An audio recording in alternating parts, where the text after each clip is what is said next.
প্রথমেই বলে রাখি, আমরা গায়ত্রী মন্ত্র বলতে যেটা বুঝি সেটা হলো আসলে সূর্য গায়ত্রী। গায়ত্রী হলো একটি ছন্দের নাম। আমরা বিভিন্ন সুর করে যে বৈদিক মন্ত্রগুলো উচ্চারণ করি তাকেই বলা হয় ছন্দ। বেদ অধ্যয়ন করার সময় 7টি ছন্দের ব্যবহার করা হয়। তার মধ্যে একটি হলো গায়ত্রী। গায়ত্রী, উষ্ণিক, অনুষ্টুপ, বৃহতি, পংক্তি, ত্রিষ্টুপ এবং জগতি, এই 7টি ছন্দ বেদ মন্ত্র উচ্চারণ করার সময় ব্যবহার করা হয়। ঋগ্বেদের শুরুতে যে অগ্নি সূক্ত রয়েছে সেটি গায়ত্রী ছন্দে। সেরকম গায়ত্রী ছন্দে বিভিন্ন ঈশ্বরীয় রূপেরও মন্ত্র আছে, যেমন শিব গায়ত্রী, দুর্গা গায়ত্রী, নারায়ণ গায়ত্রী ইত্যাদি সব দেবদেবীরই গায়ত্রী মন্ত্র আছে। গায়ত্রী ছন্দ কিরকম ভাবে গঠিত তার ব্যাকরণগত বিশ্লেষণ আমি করতে যাচ্ছি না। আমি শুধু এই সূর্য গায়ত্রী মন্ত্র সম্পর্কেই কথা বলবো। এই মন্ত্রটি ভালোভাবে লক্ষ্য করে দেখুন, যেখান থেকে তৎসবিতুর বরেণ্যং এই কথাটা শুরু হচ্ছে সেইখান থেকেই গায়ত্রী ছন্দ শুরু হচ্ছে। অর্থাৎ তৎসবিতুর বরেণ্যং ভর্গো দেবস্য ধীমহি ধিয়ো ইয়ো নঃ প্রচোদয়াৎ, এই অংশটুকুই হলো গায়ত্রী ছন্দ। ওম ভূর্ভুবস্বঃ এইটা গায়ত্রী ছন্দের আগে বসছে। ব্রাহ্মণদের উপনয়নের সময় এই গায়ত্রী মন্ত্র তাদেরকে শেখানো হয়। প্রথমে ব্রাহ্মণদের আচমন করতে হয়, তারপরে প্রাণায়াম করতে হয়, তারপরে ধ্যান করতে হয়, তারপরে এই গায়ত্রী মন্ত্র জপ করতে হয় এবং জপ শেষ হলে সেই জপের ফল সমর্পণ করতে হয়। এছাড়াও আরো অনেক বিধি আছে যেগুলো উল্লেখ করলাম না। আমি প্রথমে ধ্যান প্রসঙ্গে 2-4 কথা বলবো, তারপরে এই সূর্য গায়ত্রী মন্ত্রের অর্থ আপনাদের কাছে তুলে ধরবো। বাদ বাকি অংশগুলো যে কোনো নিত্য কর্ম পদ্ধতি বইয়ের মধ্যে আপনারা পেয়ে যাবেন। সেই সব পদ্ধতিগুলো ব্যাখ্যা করার কোনো প্রয়োজন নেই, সেগুলো আপনারা পড়লেই বুঝতে পারবেন। তাই ভিডিওটি বড় না করে খুব সংক্ষেপে আমি এগিয়ে যাচ্ছি। এখান থেকে আপনারা সমস্ত কথাগুলো মন দিয়ে শুনুন। প্রথমে আমি ধ্যান প্রসঙ্গে বলছি। এই ধ্যান সম্পর্কে চারিদিকে ভীষণ বিভ্রান্তিকর পদ্ধতি শেখানো হচ্ছে। বিভিন্ন ওয়েবসাইটে বিভিন্ন রকম পদ্ধতি শেখানো হচ্ছে, যা শাস্ত্রের মধ্যে কোথাও উল্লেখ করা নেই। একজন জ্যোতিষীর ওয়েবসাইটে দেখলাম, সেখানে লেখা আছে প্রজাপতি ব্রহ্মার স্ত্রী মাতা গায়ত্রীর ধ্যান করতে হবে। যেহেতু এই মন্ত্রটিকে আমরা গায়ত্রী মন্ত্র বলে জানি, সেই জন্য তিনি এইরূপ লিখে দিয়েছেন। এই ওয়েবসাইটটিতে সম্পূর্ণ বিভ্রান্তিকর একটি বার্তা তারা মানুষের কাছে পৌঁছে দিয়েছে। অনুষ্টুপ নামে কোনো দেবী নেই। এখন যদি অনুষ্টুপ ছন্দ কোনো মন্ত্র থাকে তাহলে আমরা জপের আগে কি ধ্যান করব? সেই রকম গায়ত্রী মন্ত্র বলতে একটি ছন্দকে ইঙ্গিত করে, ব্রহ্মার স্ত্রীকে নয়। আবার কোনো কোনো আশ্রমে উপনয়ন দিচ্ছে, সেখানে তাদের সংঘের প্রধান বা সম্প্রদায়ের স্রষ্টার ধ্যান করতে শেখানো হচ্ছে। এইসব পদ্ধতি সবই অশাস্ত্রীয়। আপনারা কেবল নিত্য কর্ম পদ্ধতি বা পুরোহিত দর্পণ অনুসরণ করবেন। এই সূর্য গায়ত্রী মন্ত্র দৈনিক 3 বার ধ্যান ও জপ করার নিয়ম। 3 বার ধ্যান এবং জপ করাকে বলা হয় আহ্নিক। প্রথমে সকালে ঘুম থেকে উঠে প্রত্যুষে ব্রহ্ম মুহূর্তে আহ্নিক করতে হয়। পুনরায় দ্বীপ্রহরে মধ্যাহ্ন সূর্যের সময় আহ্নিক করতে হয়। আবার সন্ধেবেলা ব্রহ্ম মুহূর্তে আহ্নিক করতে হয়। 3 বেলা 3 দেবীর ধ্যান করার নিয়ম। ভোরবেলা যে দেবীর ধ্যান করা হয় সেই দেবী ব্রহ্মার মতো হুবহু দেখতে, কিন্তু তিনি একজন নারী, তাকে বলা হয় ব্রহ্মাণী। দ্বীপ্রহরে যে দেবীর ধ্যান করা হয় সেই দেবী নারায়ণের মতো হুবহু দেখতে, কিন্তু তিনিও একজন নারী, অর্থাৎ নারায়ণ রূপী একজন নারী। এই দেবীর নাম হলো নারায়ণী। আবার সন্ধ্যাবেলা যে দেবীর ধ্যান করতে হয় সেই দেবী হুবহু শিবের মতো দেখতে, কিন্তু তিনিও একজন নারী। এই দেবীর নাম হলো শিবা বা শিবদূতী। আপনারা শ্রী শ্রী চণ্ডী পড়লে এই দেবীদের কথা জানতে পারবেন। এনারা হলো দুর্গারই বিশেষ রূপ। শুম্ভ নিশুম্ভ বধের সময় মা দুর্গার এই সব রূপগুলি প্রকট হয়েছিল। সেই সময় ব্রহ্মা বিষ্ণু মহেশ্বর বুঝতে পেরেছিলেন যে মা দুর্গা হলেন স্বয়ং নিরাকার ব্রহ্মের সাকার রূপ। এত অবধি ধ্যান প্রসঙ্গে বললাম, বাকিটা ধ্যান কিভাবে করতে হয় সেটা আপনারা নিত্য কর্ম পদ্ধতি বা পুরোহিত দর্পণ থেকে শিখে নেবেন। সূর্য গায়ত্রী মন্ত্রের অর্থ বোঝার আগে বৈদিক সৃষ্টিতত্ত্ব ভালো করে বুঝতে হবে। বৈদিক সৃষ্টিতত্ত্ব অনুযায়ী 7খানা লোক আছে।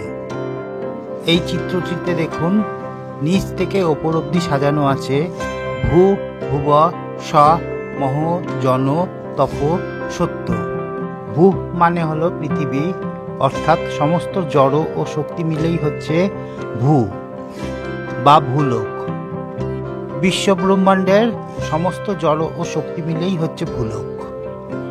অর্থাৎ বৈদিক শাস্ত্র মতে আমাদের এই পৃথিবীটা কিন্তু একটি স্বর্গ।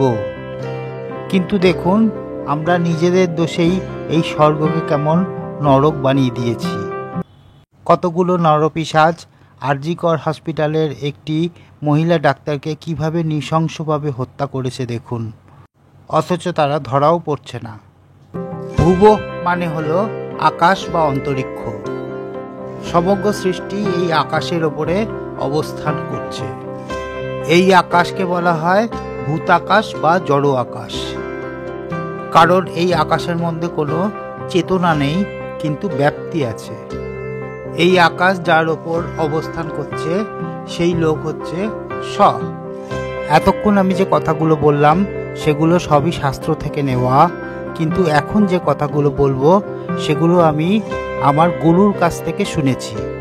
স মানে হচ্ছে স্বর্গ, আবার স মানে হচ্ছে আমি।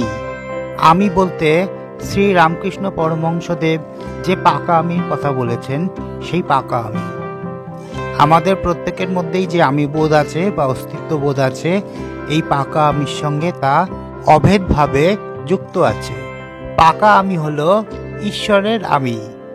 স্বর্গ কথার অর্থ হচ্ছে স এর অন্তর্গত, অর্থাৎ তৃতীয় লোক বা স্বলোক থেকে শুরু হচ্ছে চৈতন্য জগৎ। আপনি এই সূর্য গায়ত্রী মন্ত্র জপের মাধ্যমে তৃতীয় লোক অর্থাৎ চৈতন্য জগতে পৌঁছে যেতে পারবেন। এই তৃতীয় লোকে আপনি রকেটে করে মহাকাশ যাত্রা করে পৌঁছতে পারবেন না। আপনাকে গভীর ধ্যানে হৃদয় গুহার মধ্য দিয়ে পৌঁছতে হবে। এই স্বলোকের ওপরে মহ, জন, তপ, সত্য আরও 4টি লোক আছে। কেউ যদি মৃত্যুর পরে ভূর্ভুবস্ব এই 3 লোকে গমন করে তাহলে তাকে আবার পুনর্জন্ম নিতে হয়। কিন্তু মহলোকে গেলে আর পৃথিবীতে ফিরে আসতে হয় না। সেখান থেকেই এক একটা লোক অতিক্রম করে সত্যলোকে পৌঁছয়ে তারপরে সচ্চিদানন্দ সাগরে মিশে যায়। এই সচ্চিদানন্দ সাগরই হলো প্রত্যেকের আসল স্বরূপ। স্ক্রিনে লেখা এই গায়ত্রী মন্ত্রটি লক্ষ্য করুন। এখানে ওম ভূর ভুব স্ব এই কথা বলার পরেই গায়ত্রী মন্ত্র শুরু হয়ে গেছে। এটা সূর্য গায়ত্রী মন্ত্রের সংক্ষিপ্ত রূপ। এবারে স্ক্রিনে এই মন্ত্রটি লক্ষ্য করুন। এটিই হলো সূর্য গায়ত্রী মন্ত্রের পূর্ণ রূপ। ওম ভূর ভুবস্বঃ মহাজন তপসত্ব তৎসবিতুর্বরেণ্যং ভর্গো দেবস্য ধীমহি ধিয়ো ইয়ো নঃ প্রচোদয়াৎ। এই গায়ত্রী মন্ত্র মহাঋষি বিশ্বামিত্র সমাধির গভীরে পেয়েছিলেন। এই গায়ত্রী মন্ত্রকে পূর্ণরূপে জপ করলে বেশি ভালো ফল পাওয়া যাবে। বর্তমানে এই গায়ত্রী মন্ত্রকে শর্ট ফর্ম কেন করা হয়েছে আমি জানি না, তবে আমার মতে অখণ্ডকে খণ্ড না করাই ভালো। এবারে সরাসরি গায়ত্রী মন্ত্রের অর্থটা আমি বলছি, তার আগে আমার চ্যানেলটি সাবস্ক্রাইব করে বেল আইকন প্রেস করে নিন। ওমকে বলা হয় নাদ ব্রহ্ম। এই ওমের মধ্যেই সমগ্র জগৎ সৃষ্টি, স্থিতি ও প্রলয় হচ্ছে। সমস্ত মন্ত্রের আগেই ওম বসানো হয়। ভূ ভুব স মহ জন তপ সত্য, এই যে 7টা লোক আছে, এই 7টি লোকের অধীশ্বর হচ্ছেন তৎ। তৎ কথার অর্থ হল সর্বোচ্চ ভগবান, সর্বোচ্চ ঈশ্বর, পরম ব্রহ্ম, সর্বোচ্চ কারণ, যার আর কোনো কারণ নেই। এই তৎ হল সবিতার বরেণ্য, অর্থাৎ সবিতা যার উপাসনা করে বা আরাধনা করে। সবিতা কথার অর্থ হল সূর্য। এই তৎ বা সর্বোচ্চ ভগবানের মধ্যেই সৃষ্টি, স্থিতি, প্রলয় হচ্ছে। এই তৎ হলেন কে? তিনি হলেন ভর্গদেব, যিনি সমস্ত সৃষ্টির ভার গ্রহণ করে রেখেছেন, অর্থাৎ সৃষ্টি যার দায়িত্বে রয়েছেন তিনি হলেন ভর্গদেব। ভর্গদেবস্য ধীমহি এর অর্থ হলো এই ভর্গদেবকে আমি ধ্যান করছি। ধিয়ো ও না প্রচোদয়াৎ, অর্থাৎ তিনি আমাদের ধী প্রদান করুক। ধী কথার অর্থ এখানে আমাদের বুঝতে হবে, ইংরেজিতে ধী হচ্ছে ইন্টেলিজেন্স। আমার আধ্যাত্মিক পথ প্রদর্শক যিনি, যাকে আমি গুরু বলে মানি, তিনি বলতেন ইন্টেলিজেন্স হচ্ছে পরব্রহ্ম, তিনি হলেন ধী স্বরূপ। আর আমাদের মধ্যে আছে ইন্টালেক্ট, সেটা হলো বুদ্ধি। অর্থাৎ আমাদের যে বুদ্ধি আছে সেই বুদ্ধিকে ধীতে পরিণত করতে হবে। আমরা তৎ অর্থাৎ ভর্গদেবের কাছে সেই ধী প্রার্থনা করছি।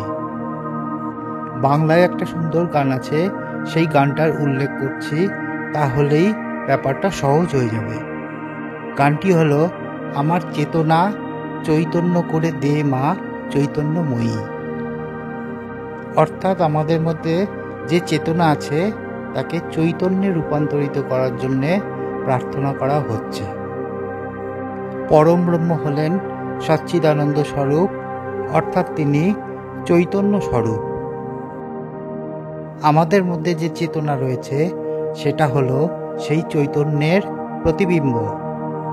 চেতনা হলো রিফ্লেক্টেড কনসাসনেস এবং চৈতন্য হলো পিওর কনসাসনেস। কিন্তু যেহেতু আমাদের মধ্যে অস্তিত্ববোধ আছে, অস্তিত্ববোধ কখনো প্রতিবিম্বিত হয় না। এই অস্তিত্ববোধ আমাদের মধ্যে অবস্থান করার জন্যে আমরা পরম ব্রহ্মের সঙ্গে অভেদভাবে যুক্ত। সেই জন্যে আমরা এই মন্ত্রের দ্বারা ধী প্রার্থনা করছি, যাতে আমাদের মধ্যে আত্মজ্ঞান উদয় হয়। আত্মজ্ঞানের উদয় হলেই ব্রহ্মজ্ঞান হয়ে যায়। ব্রহ্মজ্ঞান উদয় হলে তখন আমরা নিজেদের অনাদি, অনন্ত, অসীম রূপে দেখতে পাব। তখন আমরা আনন্দ স্বরূপে প্রতিষ্ঠিত হয়ে যাব। অনন্ত আনন্দ সাগর আমাদের মধ্যে তখন প্রকাশ পাবে। এই অনুভূতিকেই বলা হয় মোক্ষ লাভ। আরও অনেক আধ্যাত্মিক প্রসঙ্গ শোনার জন্যে এবং তীর্থস্থান দর্শন করার জন্যে আমার চ্যানেলটি অবশ্যই সাবস্ক্রাইব করে নিন। জয় সচ্চিদানন্দ প্রভু।